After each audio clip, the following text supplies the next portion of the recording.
हाय नमस्कार दोस्तों। आज हम लोग जो रेलवे ग्रुप डी का फॉर्म निकला हुआ है उस फॉर्म के रिगार्डिंग हम कुछ बात करेंगे और देखेंगे कि इसका फॉर्म हम लास्ट तक कैसे फिल करें। तो चलिए दोस्तों, सबसे देखते हैं इम्पोर्टेंट डेट्स। इसके डेट्स में ये 23/1/2025 से स्टार्ट हुआ है और इस फॉर्म को हम लास्ट 22/2/2025 तक भर सकते हैं और 2 दिन फी पेमेंट के लिए बढ़ा दिया है, जिसका डेट है 24/2/2025 के लिए। यहाँ देखना जरूरी है दोस्तों कि करेक्शन और एडिट 25 फरवरी से लेकर 6 मार्च 2025 तक आपका कर सकते हैं। और दोस्तों इसमें फी क्या होगा? जनरल, ओबीसी, ईडब्ल्यूएस के लिए 500, एससी, एसटी, पीएच, ईबीसी के लिए 250 रुपया, ऑल कैटेगरी फीमेल, सभी फीमेल के लिए 250 रुपया ही फी रखा गया है। अब आगे चलते हैं दोस्तों, इसमें एज लिमिट देखते हैं कि एज लिमिट अपना एज निकालने के लिए 1/1/2025 से काउंट कीजिएगा और अपना डेट ऑफ बर्थ घटा दीजिएगा इसमें। तो आपका 18 वर्ष से 36 वर्ष के बीच में एज होना चाहिए। एज में भी आपको कुछ छूट मिलेंगे, जैसे एससी, एसटी, ओबीसी, जनरल में तो छूट नहीं मिलते हैं लेकिन इनमें छूट मिलेंगे। टोटल पोस्ट बता दें, इसमें 32,438 पोस्ट है, जिसमें अलग अलग जोन वाइज आपको पोस्ट मिलेंगे। वैसे दोस्तों आप यहाँ से देख लीजिएगा, यहाँ से अपना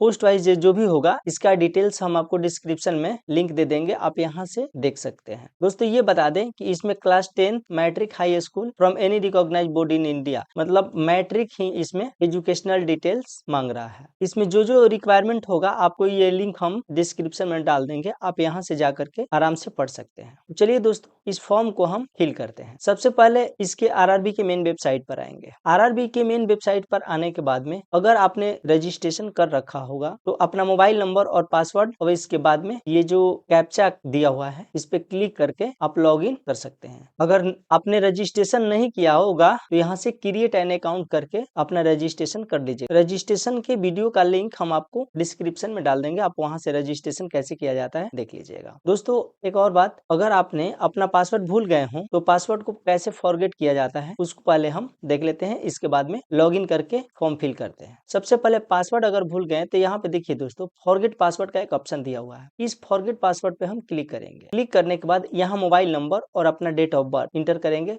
और कैप्चा वाले बटन पे यहाँ क्लिक कर देंगे। इसके बाद प्रोसीड बटन पे हम क्लिक कर देंगे। तो चलिए हम मोबाइल नंबर और डेट ऑफ बर्थ इंटर करते हैं, इसके बाद में नेक्स्ट स्टेप में चलते हैं। हमने सारा डॉक्यूमेंट दोस्तों यहाँ पर फिल कर दिया। प्रोसीड वाले बटन पे क्लिक कर देते हैं। प्रोसीड वाले बटन पे क्लिक करने के बाद देखिए यहाँ साफ साफ mention your password reset is in progress, please check your email for further details. अब क्या करना है, आप जो ईमेल आईडी डाले होंगे इस पर, उस ईमेल आईडी को ओपन कीजिएगा। जब ओपन कीजिएगा तो उस पे आपका पासवर्ड चला गया है। दोस्तों यहाँ लॉगिन करने के लिए हमने अपना ईमेल आईडी पुट कर दिया है और पासवर्ड भी। अब कैप्चा आपके चेक बॉक्स जो दिया हुआ है इस चेक बॉक्स पे हम क्लिक करेंगे। चेक बॉक्स पे क्लिक करने के बाद देखिए यहाँ साइन हो गया। अब क्या करेंगे, साइन होने के बाद लॉगिन वाले बटन पे क्लिक कर देंगे। लॉगिन वाले बटन पे क्लिक करने के बाद ये डायरेक्ट हमको लेकर के अपना मेन वेबसाइट पर चला जाता है, जहाँ हमें फॉर्म को फिल करना होता है। देखिए ऑनलाइन एप्लीकेशन यहाँ पर भी दिया हुआ है और यहाँ पर भी ऑनलाइन एप्लीकेशन दिया हुआ है। तो ये सेकंड ऑप्शन पे फॉर्म भरने के लिए यहाँ से हम अपना हिस्ट्री देख सकते हैं कि कौन कौन से फॉर्म को हमने कब फिल किया है। तो यहाँ हम ऑनलाइन एप्लीकेशन वाले बटन पे क्लिक कर देते हैं। यहाँ क्लिक करने के बाद दोस्तों थोड़ा सा इस पे ध्यान दीजिएगा, CEN नंबर 8/2024 ये मेरा ग्रुप डी का है। इस ग्रुप डी को फॉर्म भरने के लिए सबसे पहले हम जोन सिलेक्ट करेंगे। तो यहाँ पर क्लिक कीजिएगा तो आपका जो भी जोन होगा यहाँ से उस जोन को आप सिलेक्ट कर लीजिएगा। सिलेक्ट करने के बाद में डिक्लेरेशन को यहाँ पे चेक मार्क्स कर दीजिएगा। चेक मार्क्स करने के बाद में नेक्स्ट वाले बटन पे क्लिक कर देना है। जब आप नेक्स्ट वाले बटन पे क्लिक कीजिएगा तो जो हमने रजिस्ट्रेशन के टाइम फॉर्म को फिल किया था सारा डिटेल यहाँ पर the data is fetching from your previous save data, registration के टाइम में या आपने जो पिछला फॉर्म भरा था उसके अनुसार सारा डिटेल आपको यहाँ शो करने लगेगा। अब यहाँ से आप मिला लीजिएगा। मिलाने के बाद नीचे आइएगा। यहाँ पर नीचे आने के बाद में यहाँ पे देखिए कम्युनिटी डिटेल फिल करना होता है। आप ओबीसी में होंगे तो इसमें जो भी कैटेगरी में आते होंगे यहाँ पर अपना कैटेगरी सिलेक्ट कर लीजिएगा। इसके बाद देखिए are you come under OBC non creamy, अगर 8 लाख से कम इनकम होगा आपका तो नॉन क्रीमी लेयर के अंतर्गत आएंगे। 8 लाख से ज्यादा अगर एनुअल इनकम होगा तो आप क्रीमी लेयर के अंतर्गत आएंगे। इसके बाद यहाँ पर अपना कास्ट, जो भी आपका कास्ट होगा यहाँ पे नाम लिख दीजिएगा।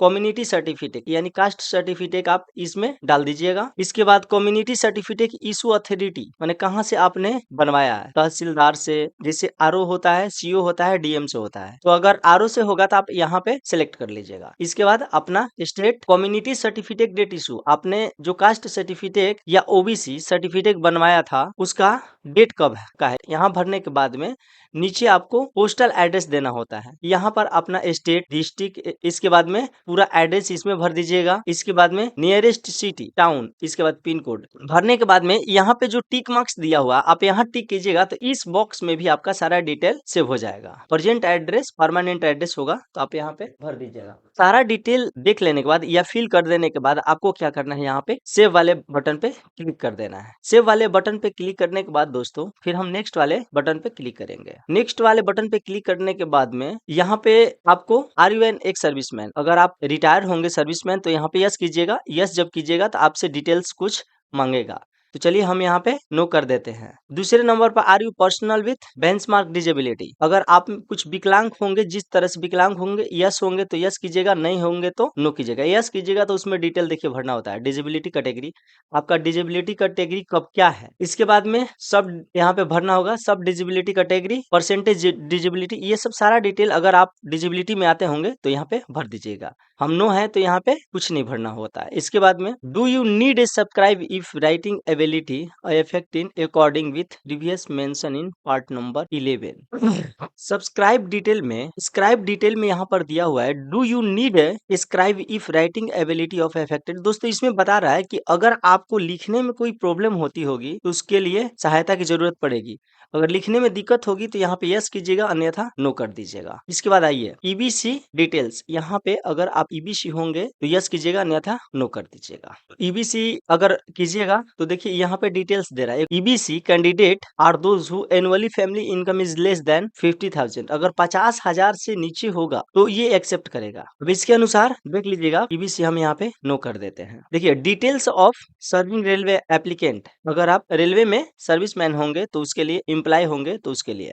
Name of the current department organisation, current employment detail, अगर आप करंट में अगर काम करते होंगे गवर्नमेंट से तो उसका डिटेल मांगेगा। Detail of course completed act apprentice, apprentice अगर आपने कोर्स कंप्लीट किया है उसका डिटेल आपको यहाँ पे यस होगा तो यहाँ पे देना होगा, अन्यथा नो अपना कर दीजिएगा। इसके बाद देखिए bank detail for refund of fee, जो पैसा आपका रिफंड आएगा उस किस बैंक में आएगा वो पैसा, उसके लिए यहाँ पे आपका बैंक डिटेल ले रहा है। इतना करने के बाद दोस्तों फिर यहाँ पर हम सेव वाले बटन पे क्लिक करेंगे। सेव वाले बटन पे क्लिक करने के बाद नेक्स्ट वाले बटन पे हमको क्लिक कर देना है। नेक्स्ट बटन पे क्लिक करने के बाद में दोस्तों यहाँ पे देख लीजिए, यहाँ पे 5 स्टेप में आपको फॉर्म को देखिए, personal detail, other details, educational qualification, इसके बाद अपलोड प्रोफाइल डॉक्यूमेंट, इसके बाद प्रीफरेंस एंड रिव्यू। यहाँ पे तो हम आ गए अभी तीसरे नंबर पे। तीसरे नंबर पे देखिए जो जो आपके पास डिग्री होंगे उस डिग्री को यहाँ पे इंक्लूड कर दीजिएगा। जैसे देखिए सबसे पहले हमने मैट्रिक यहाँ पे आ गया तो मैट्रिक का डिटेल हम यहाँ पे फिल कर देंगे। मैट्रिक का क्वालिफिकेशन टाइप मैट्रिक एसएससी, अपना रोल नंबर, सर्टिफिकेट नंबर यहाँ पे इंटर कर दीजिएगा, certificate serial number, trade description, state, district, board, college, university, कौन सा बोर्ड से आपने या कॉलेज यूनिवर्सिटी से किया है, इसके बाद डेट ऑफ पासिंग, इसके बाद परसेंटेज, सारा डिटेल आप यहाँ पर फिल आपको कर देना है। You can not delete. अगर इसमें से अगर आपको कोई दिक्कत है तो आप यहाँ से ये जो पेंसिल वाला ऑप्शन दे रहा है यहाँ से क्लिक करके आप इसको एडिट कर सकते। एडिट अगर मान लीजिए मुझे कुछ नहीं करना है, अगर आपको एडिट करना हो तो आप यहाँ से सब अपना एडिट कर सकते हैं। करने के बाद यहाँ पे आप अपडेट वाले बटन पे क्लिक कर देंगे।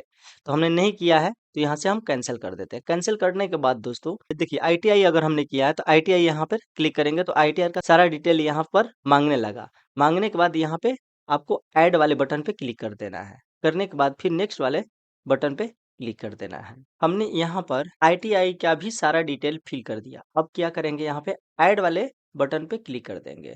तो देखिए मेरा मैट्रिक और आईटीआई दोनों ऐड हो चुका है। अब दोस्तों हम यहाँ पर क्या करेंगे, नेक्स्ट वाले बटन पे क्लिक कर देंगे। नेक्स्ट वाले बटन पे क्लिक करने के बाद में यहाँ पे आपसे 2 चीज मांगेगा, एक फोटो और एक सिग्नेचर। तो फोटो और सिग्नेचर हम अपना अपलोड करके यहाँ पे सेव बटन पे क्लिक करेंगे, फिर नेक्स्ट वाले बटन पे क्लिक कर देंगे। देखिए दोस्तों यहाँ पे डिटेल यहाँ पर दे रहा है आपका ओहो! यहाँ पे देखिए स्पेसिफिकेशन ऑफ फोटोग्राफ, यहाँ पर देखिए 320 गुने 240 पिक्सल का होना चाहिए और वो भी जेपीईजी फॉर्मेट में आपका 50 केबी से 100 केबी के बीच में फोटो होना चाहिए। और इसके बाद में देखिए सिग्नेचर के लिए दे रहा है कि 140 गुने 60 पिक्सल और 30 से 50 केबी के बीच में आपका सिग्नेचर होना चाहिए। तो दोनों चलिए हम अपलोड करके सेव करते हैं, इसके बाद में नेक्स्ट बटन पे क्लिक कर देते हैं।